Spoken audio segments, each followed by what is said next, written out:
you're going to pay about 5% to a management company to manage the staff in the operation. And then you've got your payroll and everything else on top of that.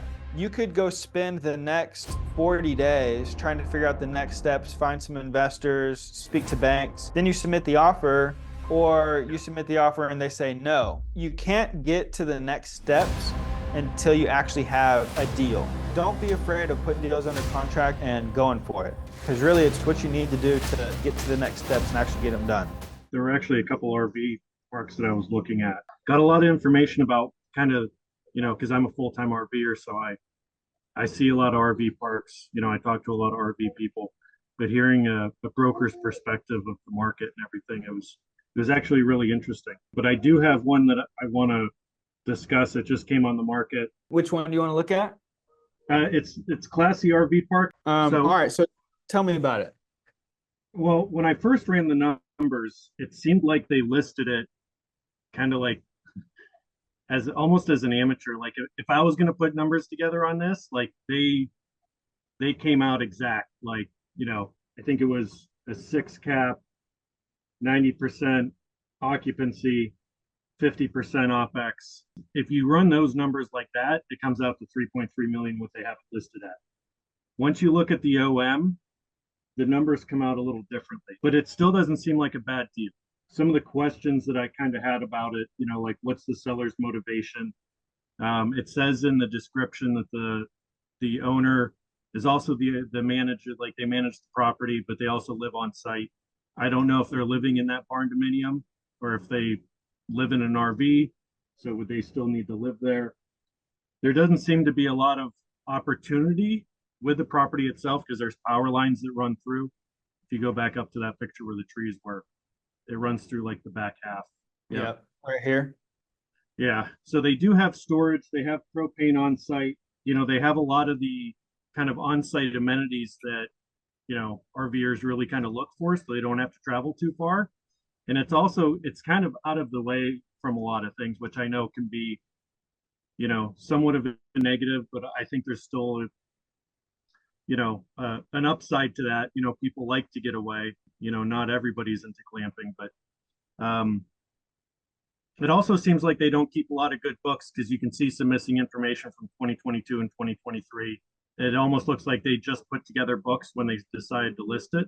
Uh-huh. But there's still a lot of good information there. Let me tell you guys a little secret. So when you're looking at data on an income statement, let me see if I can where's this guy at? James Barry. All right, so this is the 173 unit we're looking at in Houston. This is their most recent income statement. So when you see, there's a little tip. When you're looking at income statements in T12s and you see that the expenses or the income is down to the penny on things, that tells me that these are accurate financials. Now, they may be missing something, right? They may be missing, this expense or that expense that they're not technically charging for in their operations, but it tells me that they're not rounding these numbers and lying about them and that these are their actual numbers.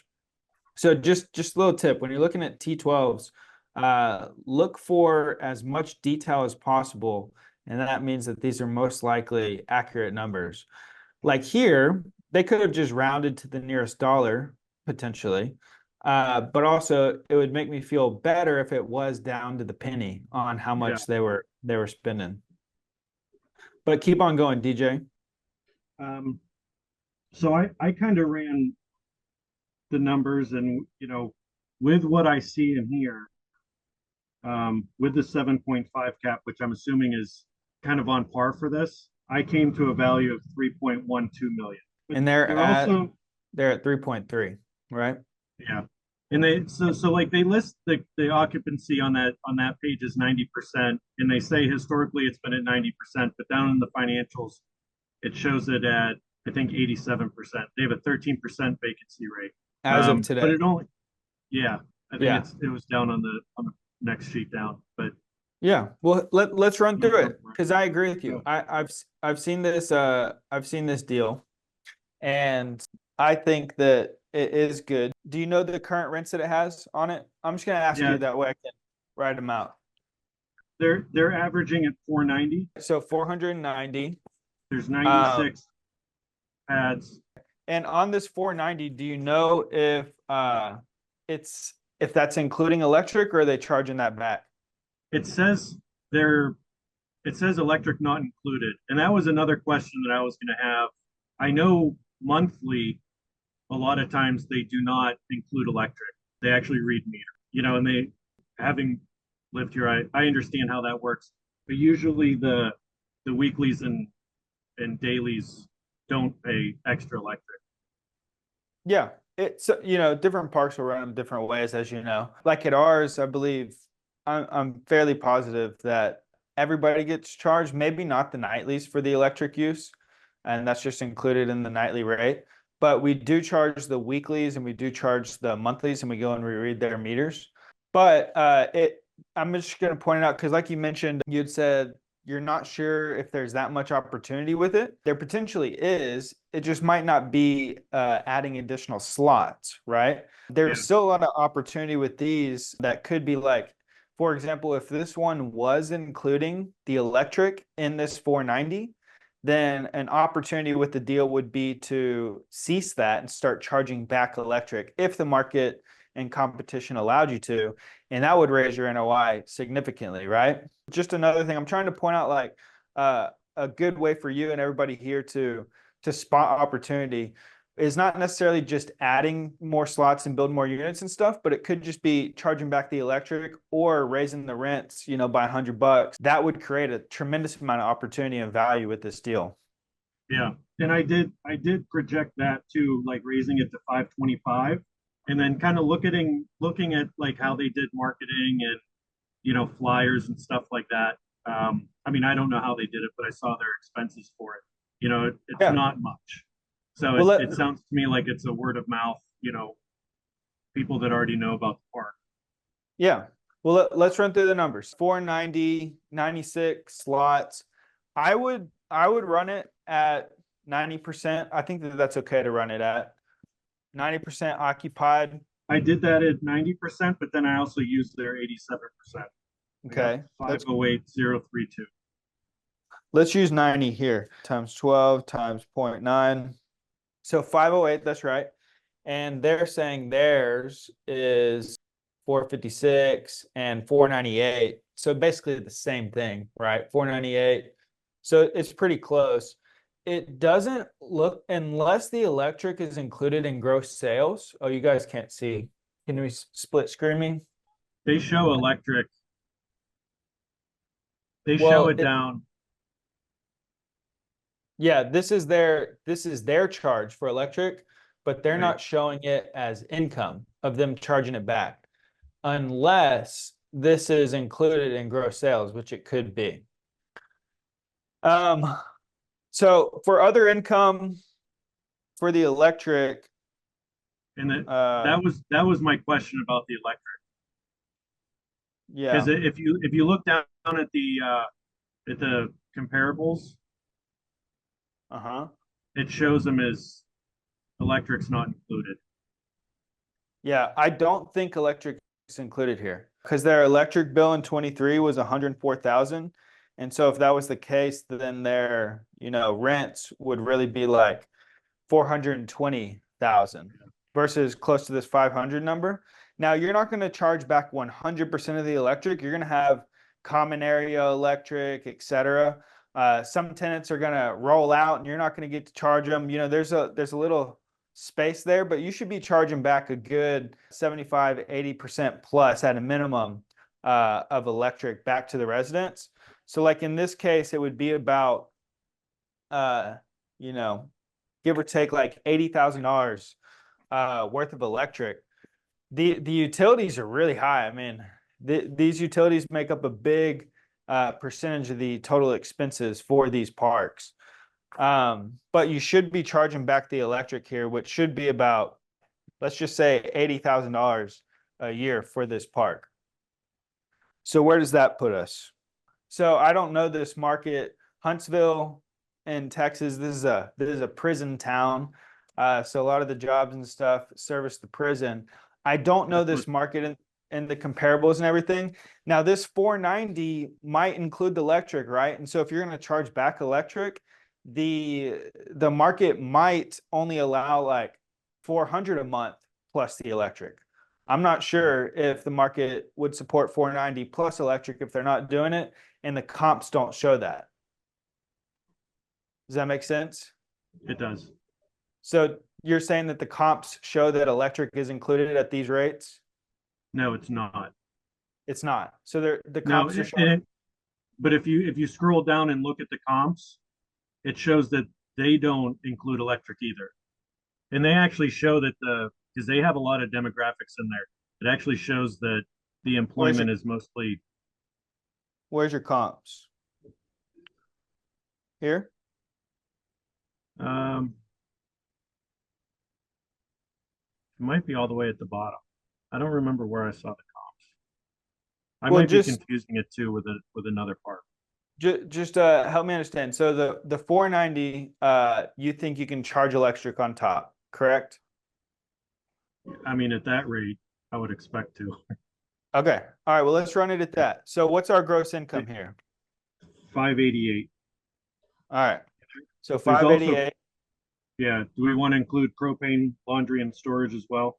Yeah, I mean, let's just leave it off for now.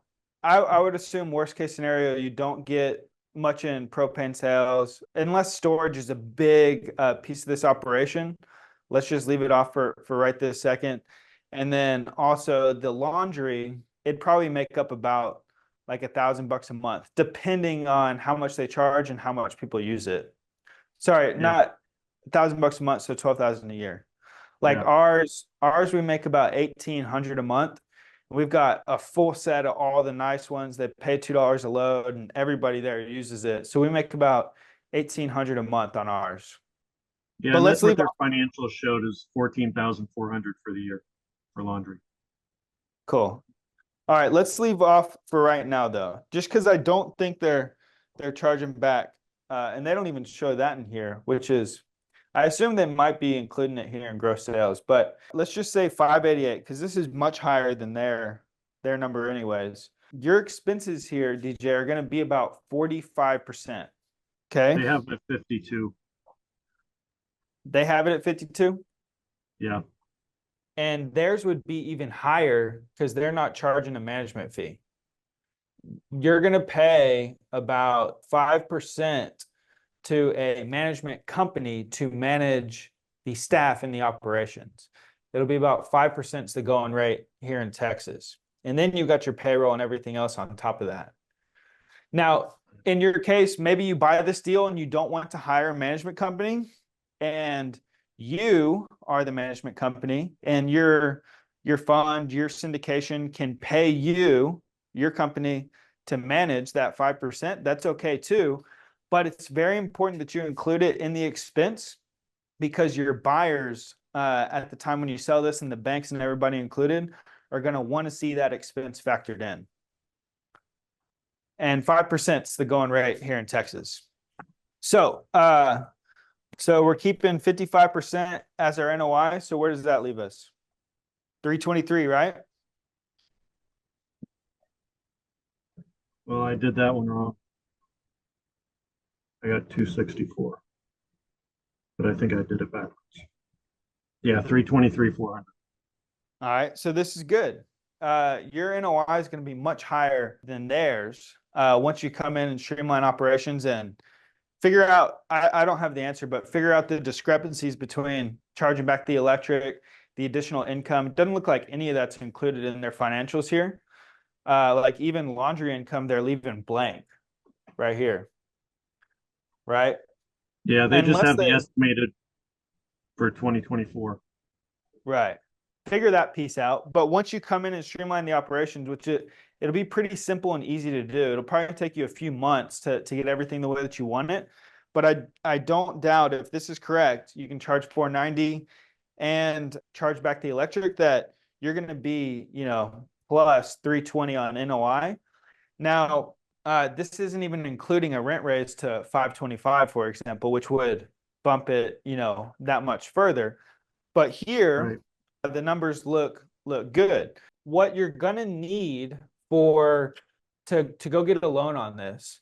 So the loans on RV parks are much different. You're not going to go get Fannie and Freddie debt and agency debt on an RV park. And we've worked through it and got many quotes from different people.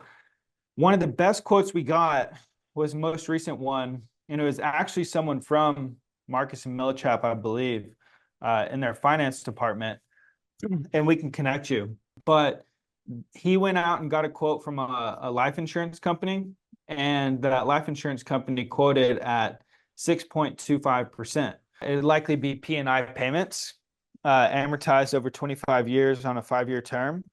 And that was a good rate. Is the best we've seen. They really liked the park. They liked the location. Now that was in OKC though, in Oklahoma City.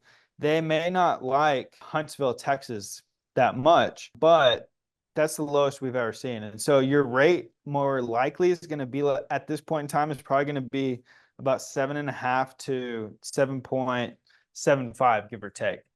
That's kind of the range where a lot of these rates have been falling when we're getting quotes for the RV parks. So you're going to have to be able to provide them the current financials, right? I think it's Yeah. obvious that they don't have the best financials in place. And so you're going to need the brokers here to go out and get you the current financials, like through the end of June at least right now. That way you can go out and get good debt quotes. But I would say that something's working here. This park is pretty full. Staying that occupied is good. It also could mean that you have the ability to raise the rents quite a bit, Yeah. if they're staying full all the time. But I don't think that your price is unreasonable because can you tell me their NOI? Their NOI was 247, 342. All right, so 247,000, and you wanted to offer 3.1? That was what that yeah, that's what I got because I got a similar NOI. I got 234. Um, but that was using their 13% vacancy rate, but also including their projected propane laundry and storage. Right. But it's still, I mean, the numbers, no matter how you run it, they all kind of even out similarly. Yeah. If they're doing what they say you should be doing, because if they're not doing that, if they're not charging back the electric, if they're not collecting all the income, the banks aren't going to use your pro forma to run it. They're going to use the actual financials. And so your offer needs to reflect that. And I think that it does here. Like if you offer 3.1 on the 247 NOI, then that's going to put you at about an 8 cap. Yeah. Now let's look at the cash on cash real quick. So let's put you at basically an 8 cap. Now let's run mortgage calculator. They're going to require probably about they're going to require about 30% down, probably, maybe even closer to 40. So the value is 3.1 million. Let's see here. Oops, extra zero. All right, 3.1 million. Your down payment, let's put it at 30. Your loan term, I'm going to run your interest rate at about 7.75, which I believe is what you'd get if you got a quote today. And that's going to put your monthly pay at 16,390, which is about 197,000 a year, right? So let's see what our DSCR is, if that would even work. What's 247 divided by 197? Want to do that backwards? 197 divided by 247? Now, to figure out your DSCR, you take your NOI Oh, and divide by your debt. 1.25. All right, you're right there. So you, with 30% down, you can't even go lower on the price. I mean, sorry, higher on the price. If you got there 3.3, you'd have to put more than 30% down to meet this 1.25 DSCR.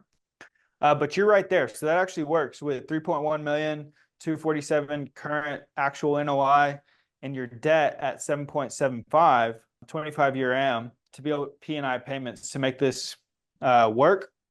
Your cash flow is going to be what? 247 minus 197. It's be about 50 grand, right? Or Yep, 40 grand. exactly 50. Exactly 50. Yeah. Yep. So $50,000 in cash flow year one. Now, what's 30% of 3.1 million? 930. All right. So what's 50,000 divided by 930?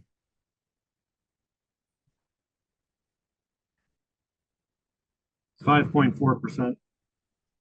All right, that's right. 5.4% cash on cash day one. Now, you wouldn't buy this if this was the maximum you could get here. However, we know that your NOI is going to increase based on what we talked about from 247 to 340 or whatever it was, right? And you can do that fast. That's what's really good about RV parks is you don't have to wait 12 months to renew those leases and start charging back electric to the residents. You can do that day one if the meters are there, right?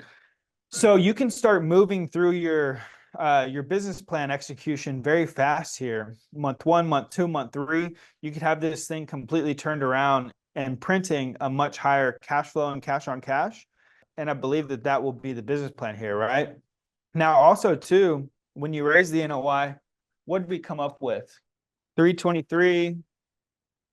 So you're going to raise the NOI about $80,000, right? Yep. And that's not including laundry income. That's not including a rental increase. That's simply just charging back the electric, basically. So what is 80K divided by 0.08? 1 million. That's right. So when you do that and you raise the NOI 80 grand, you're going to create $1 million worth of value there in that first year too. So now your $3.1 million park just went to a $4.1 million park, and your cash on cash just went from 5% to basically probably closer to like 13, 14%. And at that point, that's where the deal becomes good. And all of that right there that we just mentioned, raising the NOI, raising the cash flow, raising the value, charging back the electric, again, not including laundry, not including raising the rents or storage, is going to be the opportunity and the value with this deal. So even though you can't build the additional slots, you're going to take a deal that currently is not valued as high because they're missing out on all these opportunities with the revenue and the NOI. You're going to revamp the operations and create $1 million worth of value very fast. Within a few months at the most. Also take your cash on cash from like 5 to about 14% year one, in a few months as well. So the question I have about increasing the value is, especially with an RV park, how does that value get assessed? Like if I waited 5 years to go and do a refi, is it similar to apartment buildings? Yep, exactly. It's the value here is the raise in the NOI. And same thing with the apartment buildings too, right? Like if I bought an apartment complex today and I added, I don't know, I redid all the units and I added some smart technology and blah, blah, blah to the units, but my NOI decreased, my property would be worth less if I went to sell this thing than it was before I did all those things and the NOI was up here. So So it's they're valued based on the NOI. so they're just looking at numbers. They're not actually. It's not like valuing a house where they look at property comps, stuff like that. It's all numbers. That's right. And they do look at comps, but they look at sales comps and cap rates. Uh, and so they're going to take a cap rate and apply it to your NOI. And that's the beautiful thing about RV parks, commercial real estate, apartment complexes, retail, industrial, is that the value of the property is not contingent upon, your paint or your light fixtures or what the house next door sold for. It's based on the cap rate of the market, what people are willing to pay, and the NOI that your deal is bringing in. So you can create that value very fast just by charging back the electric, and your deal is now worth $1 million more than it was 30 days ago. Great job. I think you pursue this one, and I think you submit an offer on this one. I'd Well, love to. I need to work out the next steps, but yeah, I'm excited about it, and I'd even love to get down. It hasn't been on the market long, so I kind of want to figure out how to make this work because I'd like to get down there and look at it too. And let me. I'd also like to know what their barn dominium is being used for because they're projecting cash flow from that as well. I assume they probably rent it out Yeah, but for what like for events? parties, events, things like Yeah. that. I want to push you though, DJ. So the next step here, I know that, and trust me, I get it. I was the same way, and I know that everybody here is thinking the same thing of like, well, I don't want to submit the offer until I know what debt I'm getting, what investors I'm going to have, what, et cetera, right? I need to know the next steps, I think is what you're referring to. But I would encourage you to just submit the offer. Submit the offer with some confidence. Submit the offer at the 3.1 million. Schedule a time for you to go out there and view it, learn more about the broker and their other listings. But it's important because you could go spend the next 40 days trying to figure out the next steps, find some investors, speak to banks. Then you submit the offer and And they're the already deal's under gone. contract. Or you Yeah. submit the offer and they say no, right? But what you need, like, you can't get to the next steps until you actually have, a deal. And you're Yeah. going to need to know and take to the bank, hey, I've got this deal. They've accepted my LOI, or we're in talks. We're right there. Take this to your investors. All right, hey guys, I have this deal. We're about to go under contract. You need control of the deal first to get to the next steps versus going after the next steps and then trying to come back and control the deal. And worst case scenario, I just want to throw this out there for anybody who might be in fear about putting deals under contract. Now, you don't want to get in a habit of this, of putting deals under contract and then backing out, because you want to have a good relationship with these brokers, being known as a closer, being able to get deals done, etc. But in the worst case scenario, if anybody went under contract on a deal today and had to drop it 25 days later, the worst thing that would happen is you just wasted 25 days, but you're not losing any money, right? Because you're not putting up non-refundable until after due diligence. You're not really risking anything, and it'll be a good learning process. And so long as you do it with good intentions and you're really actually trying to get it done, everybody involved in the transaction would understand. And, if there's something wrong with the deal, that's not your fault. So don't be afraid of putting deals under contract and going for it. Because really it's what you need to do to get to the next steps and actually get them done. Great questions though, DJ, and great deal. And I do think you should submit an LOI on it. I do like this deal.